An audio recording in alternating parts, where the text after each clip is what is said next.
Le serviteur seulement qui va prier pour la parole de Dieu.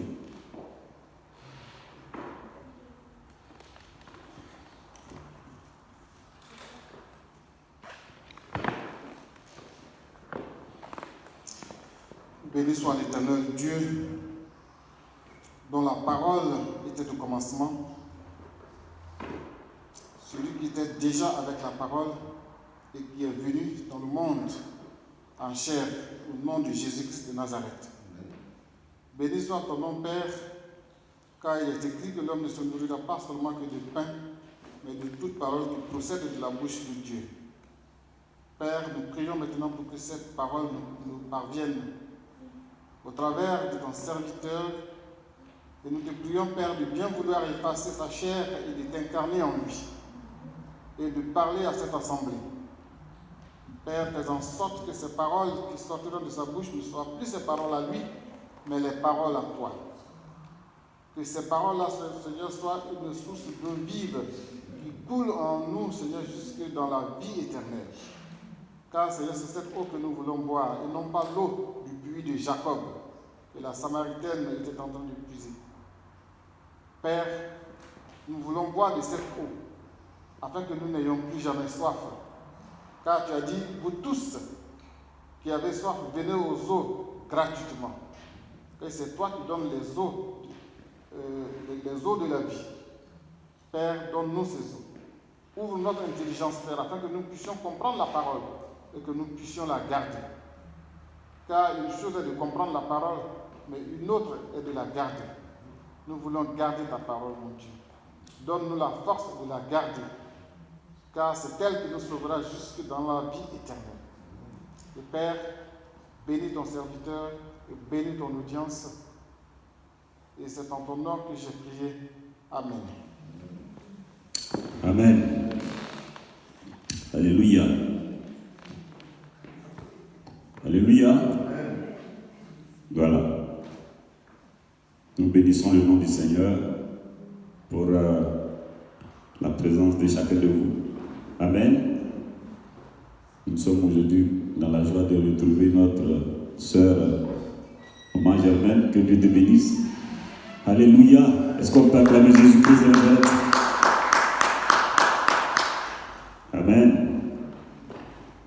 Nous sommes toujours dans la joie de revoir tous les frères. Amen. Les sœurs. Et que le Seigneur vous fortifie. Amen. Aujourd'hui, nous allons parler d'un sujet que beaucoup connaissent, mais qui est un élément central du salut de l'être humain. Et je ne prêche pas trop sur ces thèmes comme ça, mais j'ai beaucoup de ces thèmes-là que j'enseigne dans les cellules. C'est dans les cellules que j'enseigne ça beaucoup. Amen.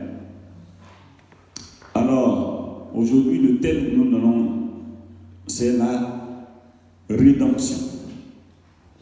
La rédemption. Alléluia. Ça fait longtemps que je n'ai pas prêché publiquement comme ça dessus. La rédemption. Le thème de la rédemption, pourquoi je l'aime? Parce que ça fait sortir le caractère véritable et fort du Seigneur Jésus. Alléluia. Parce que parlant de la rédemption, cela va nous permettre de comprendre pourquoi Jésus est si important dans la vie du chrétien, mais non pas seulement cela, mais dans la vie même de l'humanité. Amen. Et la rédemption. D'abord, que signifie la rédemption? Parce que quand on dit la rédemption, si on ne donne pas la définition,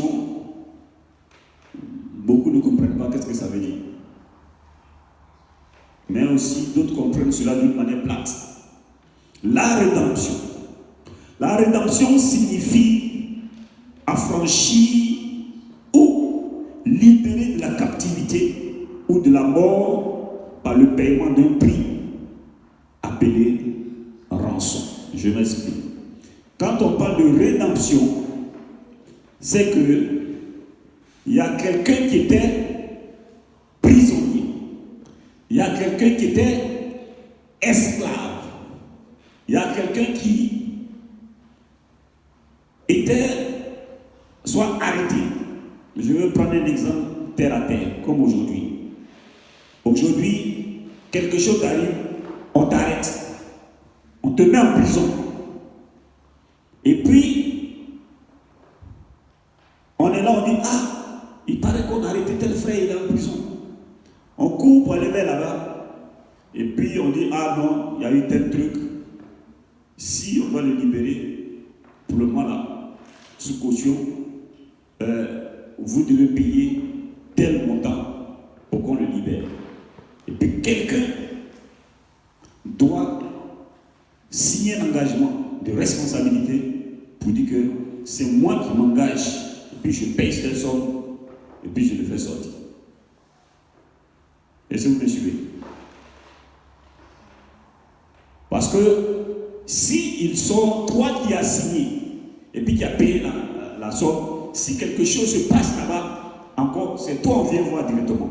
Parce que c'est toi maintenant qui es responsable de cette personne-là. Jusqu'à ce que le jugement soit fait et puis tout soit clarifié, qu'il soit condamné ou bien libéré totalement. Amen. Donc, toi, quand tu t'en vas maintenant, tu payes le montant qu'il faut et puis tu t'engages à dire que devant cette juridiction, je m'engage à prendre les responsabilités de cette personne. Libérez-le. Amen. Et que tout ce que va se passer, c'est à ma charge maintenant. S'il y a quelque chose, arrêtez-moi. C'est ce que ça veut dire. Donc c'est ça la rédemption. Quand c'est comme ça, celui-là qui est venu faire ça, il est ton rédempteur. Parce que il est venu te libérer d'une captivité où tu étais. Et puis il a payé un prix appelé rançon pour toi. Mais la rédemption dont nous parlons ici, elle est plus que ça. Parce que ici, dans cette figure, c'est la rédemption de l'humanité tout entière. Qu'est-ce que ça veut dire? Cela signifie simplement que dans les temps anciens, au commencement de l'humanité, Dieu a créé toutes choses. Et puis, il a créé l'homme. Et puis, il a mis toute sa création sous la domination de l'homme. Et puis, il a dit à l'homme, domine sur tout ça. Là, suivez-moi bien. Quand Dieu a créé toutes choses, Dieu n'a jamais donné de nom. Est-ce que vous me suivez? Dieu a créé les choses et puis Dieu n'a pas donné de nom. La seule chose que Dieu a donné de nom, c'est l'homme. Et suivez-moi bien. Alléluia. La seule chose que Dieu a donné le nom, c'est l'homme. Tu es homme. Il dit, créons l'homme à notre image et à notre ressemblance. Amen. Donc, c'est lui qui a contact direct avec la nomination de Dieu, il s'appelle l'homme. Alléluia. Après ça, Dieu n'a plus donné de nom. Et puis l'homme, quand Dieu a soufflé dans ses narines, il est devenu un être vivant. Il dit, bon, toi tu es l'homme. Tu es à mon image. Tu es à notre image. Parce que Dieu a été précis. Il dit, créons l'homme à notre image. Donc il y avait Dieu le Père, le Fils et le Saint-Esprit. Les trois. Ils ont créé l'homme à leur image. À leur image comment? Le Saint-Esprit a regardé, lui l'Esprit, il dit bon, moi je prends une partie de moi, je mets sur la table pour créer l'homme. Le Père a regardé, il dit moi aussi, je prends une partie de moi, je mets sur la table pour créer l'homme. Le Fils aussi a regardé, il dit je prends une partie de moi, je mets dans l'homme pour créer l'homme. Donc les trois, ce qu'ils ont mis sur la table, ils ont mélangé et puis ils ont créé quelque chose qui est sorti qu'on appelle homme. Alléluia. Voilà pourquoi l'homme est composé de l'esprit, de l'âme et puis du corps. Amen. Donc, on sait que le Saint-Esprit, c'est l'esprit. Maintenant, entre Dieu le Père et Dieu le Fils, qui est le corps et puis qui est l'âme. Amen. Voilà pourquoi Jésus est devenu le corps. Il nous a donné son corps. Amen. Et puis, ce qui même fait l'homme qui fait vivre là, qui est dans le sang. Amen. Donc, Dieu, nous avons les trois composants de Dieu, le Père, le Fils et le Saint-Esprit. Et puis on dit ça s'appelle l'homme. Et puis Dieu met tout à sa disposition. Puis il donne les noms. C'est comme ça, Adam, le premier homme, va donner le nom à tout.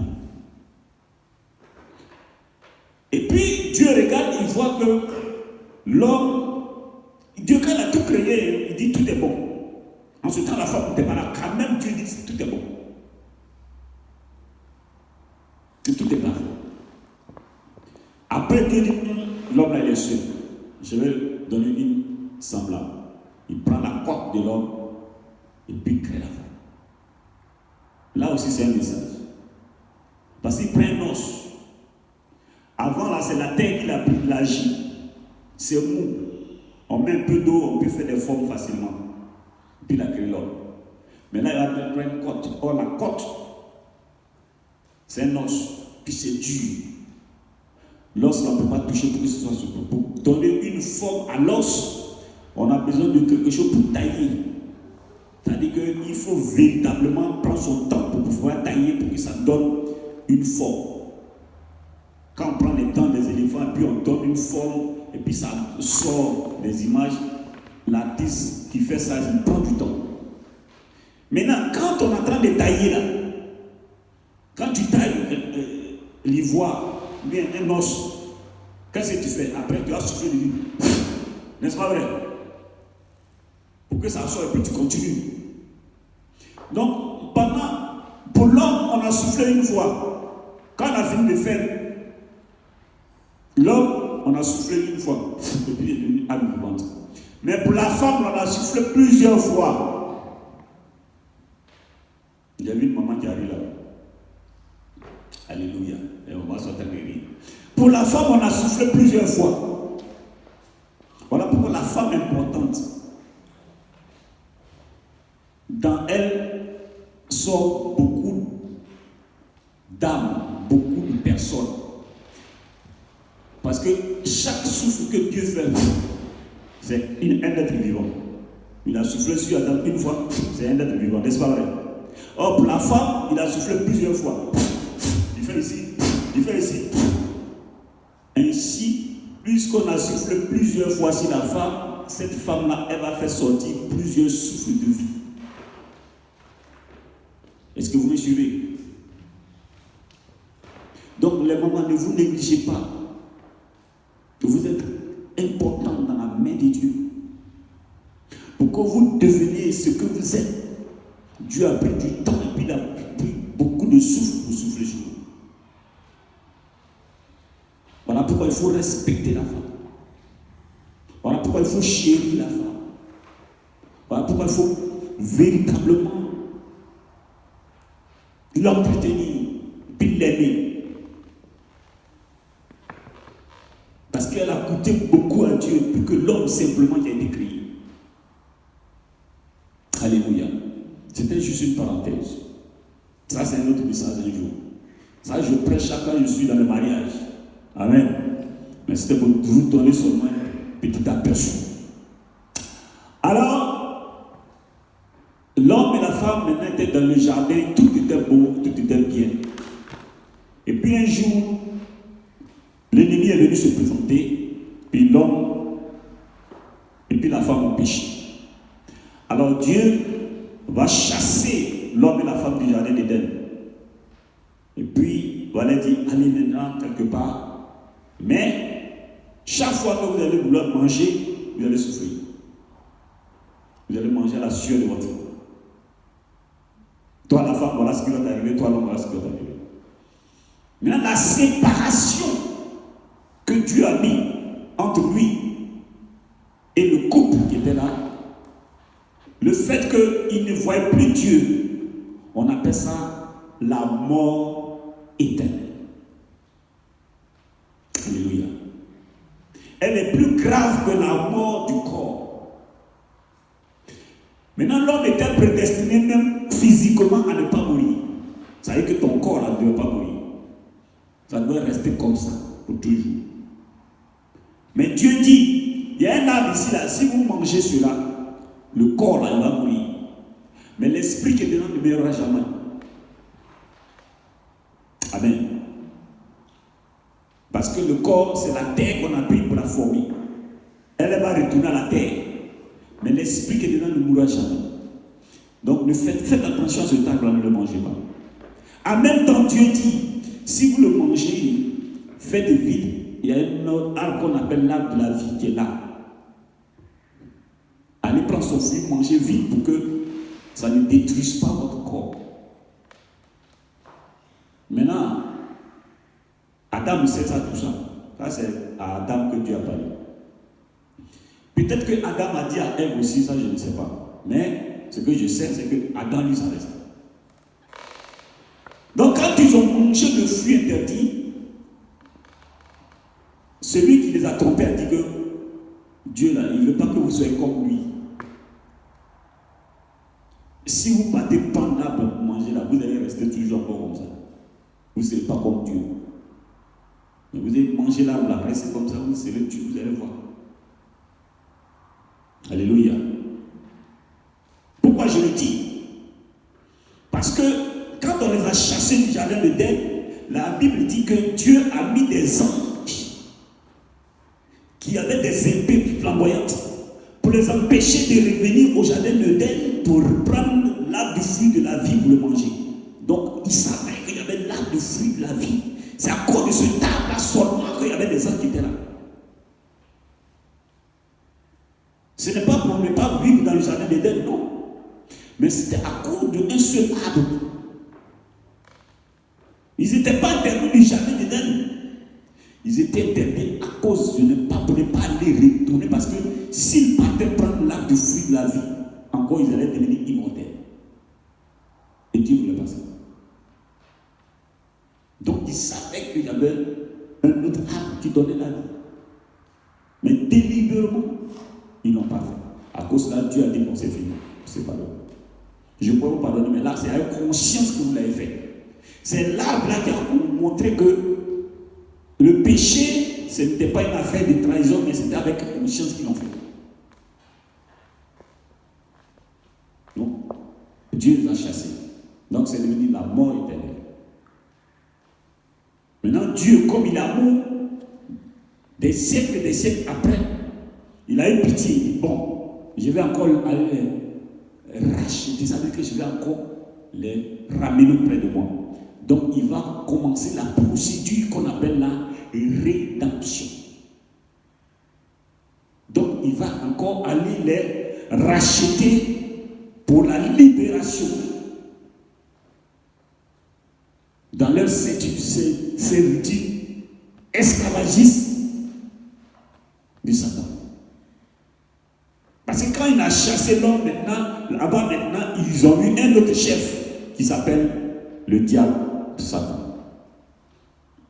Satan veut dire opposé de Dieu. Et lui, si tu es dans son camp, mon frère, vraiment, je ne sais pas. C'est pas bien. Parce que lui, il est venu maltraiter la race humaine comme c'est pas peine. Il va te faire des choses horribles. C'est ça Satan. Donc Satan va apporter beaucoup de choses négatives dans la vie de l'être humain. Et Dieu, comme il voit partout, il a pitié de ses enfants. Il pouvait voir comment les enfants souffraient, sa créature. Parce que Dieu a pris de lui-même. Jésus a pris de lui-même. Le Saint-Esprit a pris de lui-même. Et puis ceux qui ont pris, ils sont en train de voir Satan maltraiter cela. Ça fait mal au cœur de Dieu. Il dit, bon, je vais aller racheter encore. Personne n'allait vers Dieu pour demander pardon. C'est lui-même qui a pris l'initiative. Voilà pourquoi la Bible dit que Dieu est amour. Quand on dit Dieu est amour, voilà son fond. C'est de lui-même, de son initiative, qu'il est venu encore procéder à la rédemption et à nous racheter. Maintenant, comme on est détenu propriété de notre maître, il fallait qu'il paye un prix à ce nouveau maître. Il lui donne quelque chose afin qu'il puisse nous récupérer de là-bas. C'est ça la rédemption. On appelle ça le rachat. Il nous a réachetés. Achetés encore. Alléluia.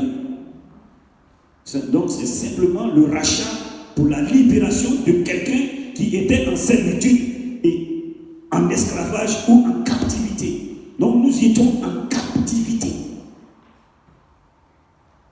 Captifs de Satan.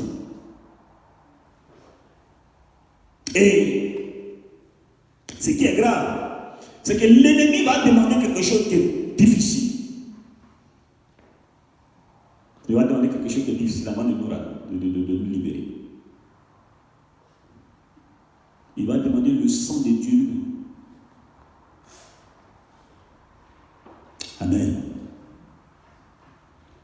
Donc, nous allons lire le livre de Romains, chapitre 3, verset 24, et puis 1 Corinthiens 1, verset 30. Et aussi, nous allons lire Ésaïe 53, verset 10 à 12.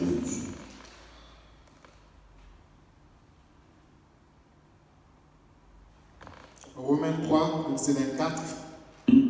Et ils sont gratuitement justifiés par sa grâce. Ils sont gratuitement justifiés par sa grâce. Par le moyen de la rédemption qui est en Jésus-Christ. Par le moyen de la rédemption qui est en Jésus-Christ. Donc Dieu va prendre l'initiative de nous racheter gratuitement sans que personne intervienne. Sans que nous ne donnons quelque chose à Dieu. Gratuitement. Donc la rédemption, elle est gratuite. Elle ne fait intervenir aucune chose de notre part. Voilà pourquoi on parle du don gratuit de Dieu. Et si on peut continuer encore à lire. Quel est le deuxième texte? 1 Corinthiens, chapitre 1, verset 30. Alléluia.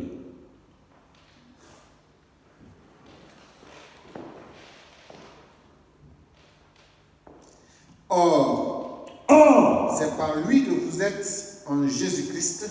C'est par lui que vous êtes en Jésus-Christ. Lequel, de par Dieu, a été fait pour vous sagesse, justice et sanctification et rédemption. Alléluia. Donc, Dieu va faire quelque chose d'extraordinaire. Dieu va offrir à l'ennemi, là où nous étions prisonniers, la seule chose qui nous coûte le plus cher. Pour que toi et moi, nous sortions de l'esclavage où nous étions captifs de péché. Dieu va sacrifier ce qui est le top de tous les au top, qui est son fils. C'est ce que l'ennemi a demandé. Il dit, je veux ton sang. Je veux ton fils. Parce que, souvenez-vous, à la création, le Fils était là. Et l'ennemi dit, si vous voulez prendre celui-là, il faut le changer par celui qui était à la création là. Il faut le changer. Ton propre sang. Waouh.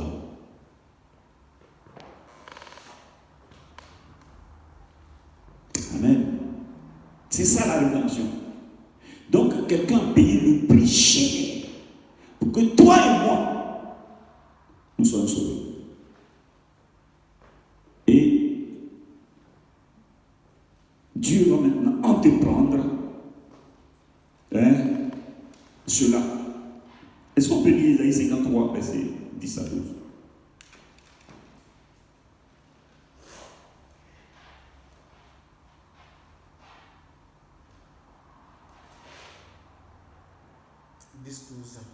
Oui. Il a plu à l'Éternel de le briser par la souffrance. Il a plu à l'Éternel de le briser par la souffrance. Après avoir livré sa vie en sacrifice pour le péché. Après avoir livré sa vie en rançon pour le péché. Il verra une postérité et prolongera ses jours. Il verra une prospérité et prospérera son jour. Continue. Et l'œuvre de l'Éternel prospérera entre ses mains. On continue? C'est le 12? Non, ça c'est le 10. Continue. À cause du travail de son âme, il rassasiera ses regards. Par sa connaissance, mon serviteur juste justifiera beaucoup d'hommes et il se chargera de leurs iniquités. C'est pourquoi je lui donnerai sa part avec les grands. Il partagera le butin avec les puissants, parce qu'il s'est livré lui-même à la mort et qu'il a été mis au monde. Donc, il a été mis au nombre des malfaiteurs, parce qu'il a porté les péchés de beaucoup d'hommes et qu'il a intercédé pour les coupables. Amen. Donc, vous voyez, Dieu a livré son Fils, Jésus. Et il nous a justifiés. Donc la rédemption, c'est ça. Payer le prix pour quelqu'un. Et puis cette personne est justifiée. Ses péchés sont effacés. Et il est libéré. Mais au prix de quelqu'un qui l'a fait, qui est Jésus-Christ de Nazareth. Donc, comme je l'ai dit, dès lors, Dieu entreprend la rédemption de l'humanité en envoyant son Fils unique mourir à la place de l'homme. Donc, Jésus étant capable de racheter l'homme, se soumet aux exigences de la loi et devient la substitut légal en payant le prix de la rédemption de ceux qui sont condamnés à mort à cause de la transgression de la loi. Donc, par son sang précieux, il a payé à notre place. Il a payé la rançon à Satan. Alléluia. Donc, voilà un peu ce qui s'est passé, ce que le dit la rédemption.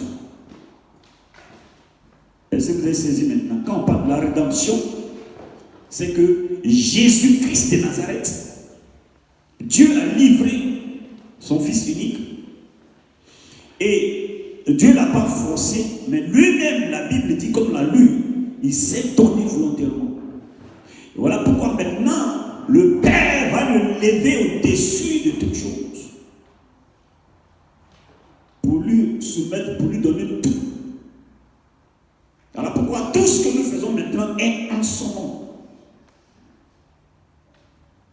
Et lui, il a pris notre corps pour venir ici, pour être la rançon. Donc, il a connu la douleur, il a connu la souffrance, il a connu les difficultés de son corps, il a connu ce qu'on appelle les limites de son corps, tout. C'est ainsi que quand il intercède auprès du Père en notre faveur, il sait de quoi il parle. Parce que lui-même, il est venu comme victime expiatoire pour mourir à notre place, afin que toi et moi, nous soyons sauvés. C'est pas fantastique ça? Alléluia. Donc, nous devons comprendre le sens de la rédemption.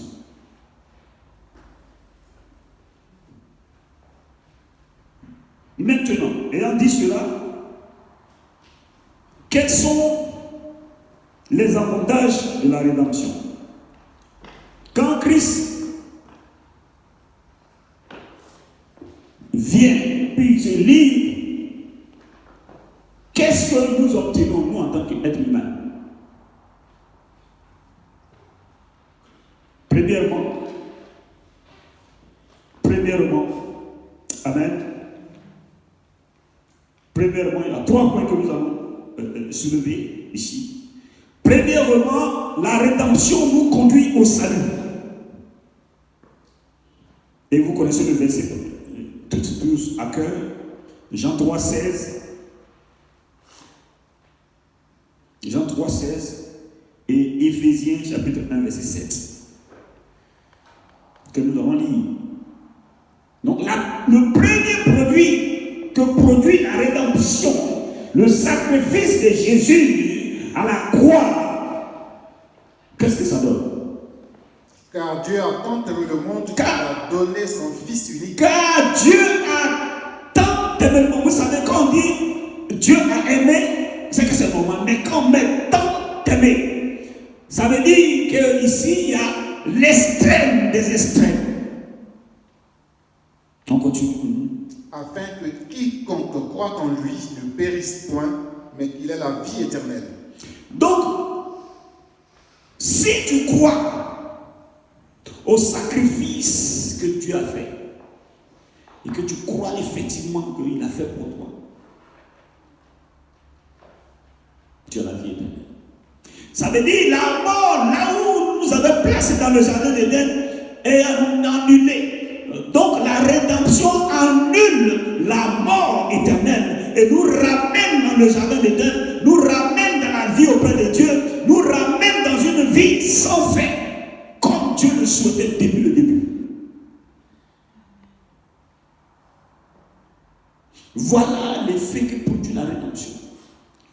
Le rachat de ton âme, de ton esprit, de ton corps. Dieu te rachète au travers de son Fils Jésus qui vient se sacrifier complètement pour toi et moi. C'est dans ça que j'ai prêché sur l'œuvre de Christ à la croix. Les 12 points de l'œuvre de Christ à la croix. Je passe dessus parce que c'est un message qui est long. Donc, si je veux rentrer dessus, vous n'allez pas tout comprendre le rachat. Mais vous qui avez suivi ce message, vous comprenez. Donc, Jésus se livre pour nous. Et le premier résultat que nous obtenons, c'est que nous sommes sauvés. Ce n'est pas que nous serons sauvés, mais nous sommes sauvés. Et je suis ici. Et j'ai pris la nationalité britannique. Quand je vais en Côte d'Ivoire, je suis de source ivoirienne. Mais je ne suis plus ivoirien, je suis britannique. S'il y a la guerre qui déclenche là-bas, ils vont envoyer un hélicoptère. Je suis assis avec mes frères. J'ai 5 frères du côté de ma maman. Je suis assis avec ma maman. L'hélicoptère va descendre. Tous les ceux-là, on va les laisser. On va me prendre moi seul. On va me mettre dans l'hélicoptère. Et puis on va m'envoyer à l'ambassade. Pourtant, on est sortis de même mère. Et puis on va les laisser sous le fusil. Alléluia. Parce que je suis britannique. Donc quand tu es sauvé, tu n'es plus d'ici. La Bible dit que tu es ambassadeur, tu es venu seulement pour donner un message, pour apporter ce que le Seigneur t'a dit de faire. Mais tu n'es plus d'ici. Tu es de la nationalité céleste, de là où Dieu vit, de là où Jésus vit, de là où le Saint-Esprit vit. Toi là, tu es de cette nationalité. Si aujourd'hui ta respiration s'arrête, tu t'en vas, tu ne souffres plus. Tu vas là où on ne souffre plus, là où on n'a plus de soucis, là où il n'y a plus de douleur, là où la joie est indescriptible. Et que là où, jour et nuit, minute par minute, on est dans le bonheur. C'est de cette nationalité qu'on parle. C'est pour cela qu'il a eu la rédemption.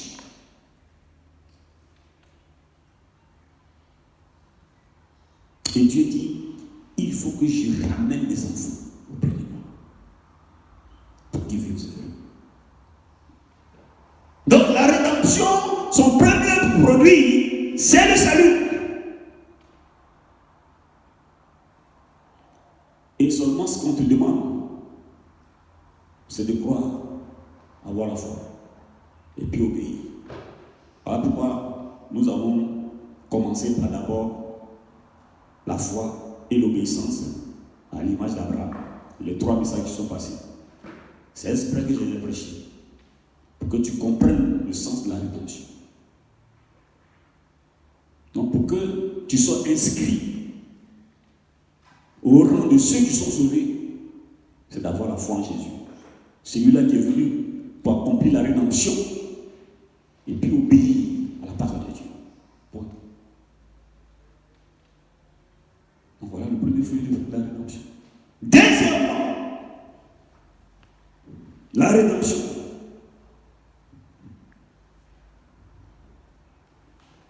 Jésus a payé le prix fort pour détruire les œuvres du diable. Acte chapitre 10, verset 38. Acte 10, verset 38.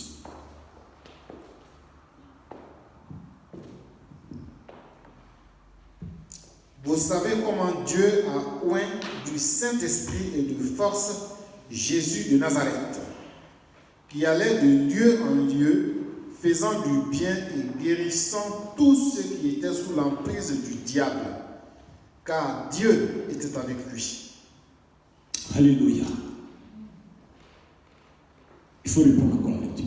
Vous savez comment Dieu a oint du Saint-Esprit et de force Jésus de Nazareth. Vous savez comment Dieu a oint de force du Saint-Esprit Jésus-Christ de Nazareth qui est venu pour la rédemption. Qui allait de lieu en lieu. Qui allait de lieu en lieu. Faisant du bien et guérissant tous ceux qui étaient sous l'emprise du diable, car Dieu était avec lui. Donc, tout ce que le diable avait fait, les maladies qu'il avait mis sur nous, la souffrance où il nous mettait, l'esclavage où il nous mettait, Jésus partait de lieu en lieu pour détruire toutes les œuvres du diable. Car le Fils est venu pour détruire les œuvres du diable. Donc, la sagesse de Dieu, elle est puissante et puis elle est forte. Vous savez, l'ennemi a demandé à Dieu, je veux ça. Dieu dit, ok. Maintenant, Dieu, en offrant cela, pour l'ennemi, il pensait avoir une victoire. Or, le Seigneur, il a commencé à rire. Il dit, voilà, ça c'est bien. Maintenant, c'est maintenant le moment de le détruire qui est arrivé. Donc, je te donne. Tiens, donne-moi un peu. Mais ce que je te donne là, c'est ça qui va détruire ton œuvre. Donc pendant qu'il est en train de prendre le sang de Christ, c'est ça la main qui est en train de détruire ses œuvres. Et la Bible dit que Jésus partait de lui en lui, détruisant les œuvres du diable, les œuvres de Satan, les œuvres de l'ennemi, les œuvres de la maladie, et guérissant. La Bible dit guérissant partout où il pense. Ce soir, je ne sais pas qu'est-ce que tu as, quelle est l'œuvre que l'ennemi a fait sur ta vie. Mais je voulais t'apporter la bonne nouvelle. Jésus, la rédemption, ce soir, vient dans ta vie pour détruire les œuvres du diable. Là où la maladie se pose, je t'assure, je veux t'apporter la bonne nouvelle. Parce que tu sais, il a détruit les germes de cette maladie et elle est sortie de ta vie au nom de Jésus-Christ. Je ne sais pas, là où l'ennemi avait planté des choses dans ton foyer afin que le désastre arrive, je voulais te dire que Christ, la rédemption, quand il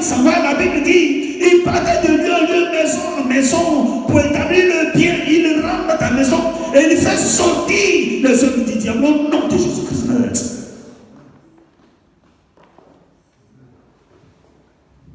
Hey! Donc la deuxième chose du salut, de la rédemption, c'est que Christ est venu en tant que sacrifice expiatoire pour nos péchés, pour détruire les œuvres du diable. Ceux qui ont pensé que, voilà, on va voir ce que sa vie va devenir. Je vais te dire que Jésus est la bonne nouvelle, parce qu'il est la solution. Et il rentre dans ta vie, et il prend le combat, ton combat à lui-même. Voilà pourquoi il dit dans Exode 14, verset 14, gardez le silence et l'Éternel combattra pour vous. C'est lui qui prend ton combat, mon frère. C'est lui qui prend ton combat, ma soeur. Ne pleure pas. La seule chose qu'il te demande est la foi en lui. Et sois béni. Alléluia. Là, c'est le deuxième point. Le résultat qui fait sortir la rédemption.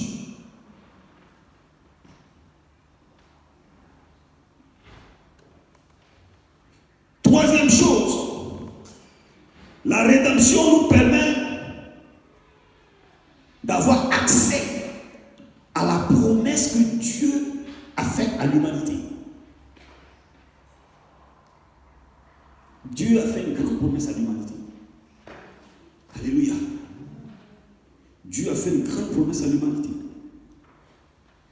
Souvenez-vous, dans le livre de Jérémie, souvenez-vous que Dieu a dit, dans les derniers temps, je répandrai mon esprit sur toute chair. Amen.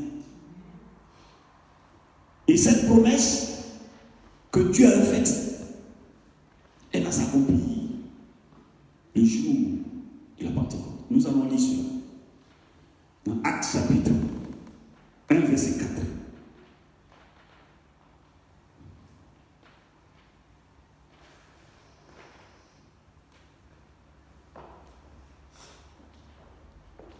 Comme il se trouvait avec eux, il leur recommanda de ne pas s'éloigner de Jérusalem, mais d'attendre ce que le Père avait promis. Donc, ce que Jésus a annoncé leur dit. Je viens. Donc, c'est clair. Dieu avait fait une promesse. Ce n'est pas moi qui l'ai inventé. Ce que le Père avait promis. C'est parce que la Bible vient de dire. Maintenant, qu'est-ce que le Père a promis? Ce que je vous ai annoncé, leur dit-il, car Jean a baptisé d'eau, mais vous, dans peu de jours, vous serez baptisés du Saint-Esprit. Alléluia! Donc la rédemption en Jésus-Christ de Nazareth nous permet d'avoir accès au Saint-Esprit qui est la promesse de Dieu.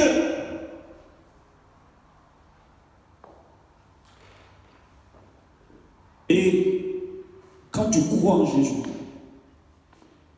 et puis l'opère les choses dans ta vie, les œuvres de l'ennemi sont détruites, tu obéis à lui, tu mets sa parole en pratique. Tu es maintenant un champ disposé, disponible, propre à ce que le Saint-Esprit vienne maintenant s'établir. C'est ainsi que maintenant la promesse de Dieu va venir maintenant s'accomplir. L'Esprit de Dieu va maintenant venir s'accomplir dans ta vie. Et c'est ainsi que tu dois aspirer à cela. Et en tant qu'enfant de Dieu, tu commences maintenant à prier. Et puis, demander à Père, je t'en supplie, Seigneur Jésus, baptise-moi du feu et de l'Esprit. Me voici. C'est ainsi que le Saint-Esprit maintenant va venir avoir accès à ton petit corps, accès à toi. Et il va prendre au-dedans de lui un peu de lui, et puis mettre ça dans une seringue, et puis venir te piquer, t'injecter, et puis te mettre ça dans le fion. Donc, cette procédure-là, où il prend un peu de lui, et puis il t'injecte, on appelle ça le baptême du Saint-Esprit. Donc, il va te mettre quelque chose qui est de lui au-dedans de toi. Et quand il le fait, ça transforme ta vie, ça transforme ton quotidien, ça transforme ton intelligence, ça transforme ton surnaturel. Et tu fais des choses qui surprennent le monde. Et tu deviens à l'image de Dieu. Tu marches selon la volonté de Dieu. Et le péché ne peut même plus avoir ses désirs sur toi.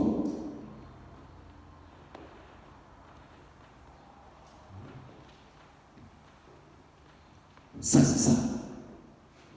Et l'apôtre Paul dit ça. On appelle ça le vêtement. Un manteau.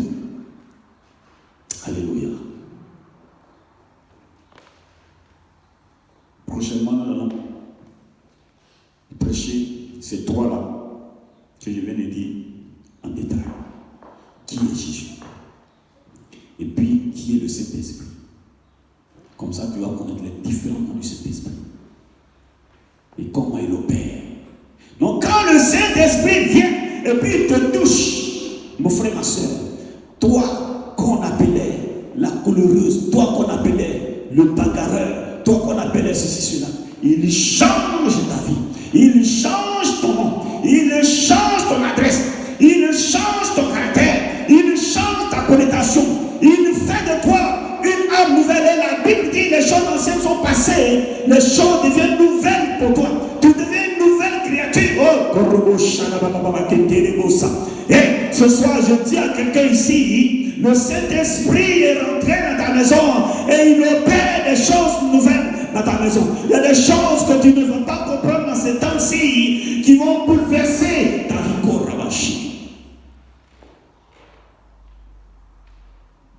Donc, la troisième chose de la rédemption, c'est que le Saint-Esprit vient avoir accès à ton univers. Et il rentre dans ton quotidien. Voilà pourquoi la parole de Dieu dit, c'est ni par la force, c'est ni par la puissance, c'est par son esprit que toutes choses se permettent. Ce soir, je vais dire à quelqu'un, aspire au Saint-Esprit. Approche-toi de sa majesté de Saint-Esprit. Supplie-le. Tu dis, Papa Saint-Esprit, viens, injecte-moi encore une dose qui vient de toi. Parce que cette dose, elle transforme tout. Elle peut dire, faire quelque chose. Alléluia. Voilà les trois choses qui découlent de la rédemption. Et tout ça passe par Jésus. Amen. Alléluia. Voilà pourquoi, quand nous lisons Romains chapitre 8, verset 9, regardez ce que l'apôtre Paul dit. Romains 8, 9.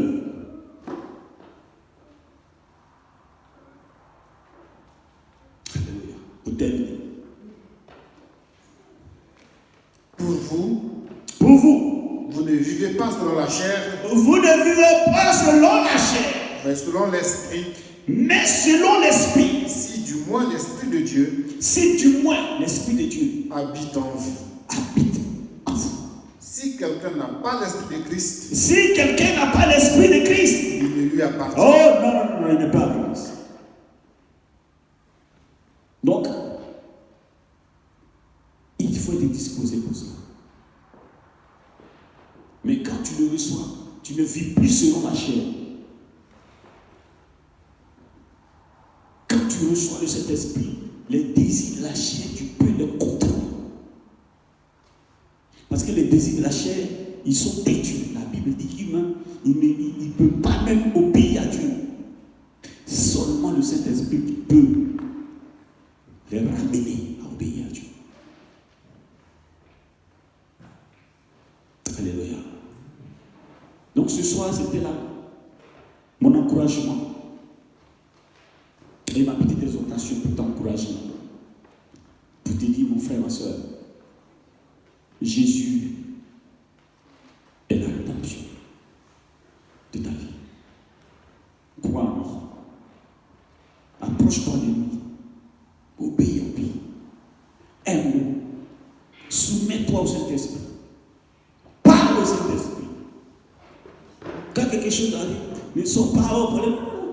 Tourne-toi vers le Saint-Esprit. Il est notre conseiller. La Bible dit qu'il s'appelle conseiller. Il est notre conseiller. Il est notre confident. Parle-lui, tu verras. Et puis laisse-lui la chose. C'est lui qui détruit les œuvres de l'ennemi à notre place. Alléluia. On va se tenir debout, nous allons prier.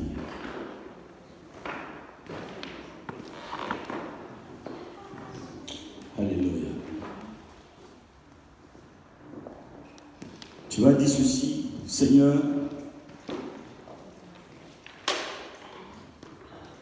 merci pour la rédemption. Merci pour le salut de mon âme. On appelle ça l'assurance du salut. Il faut être assuré que tu es sauvé.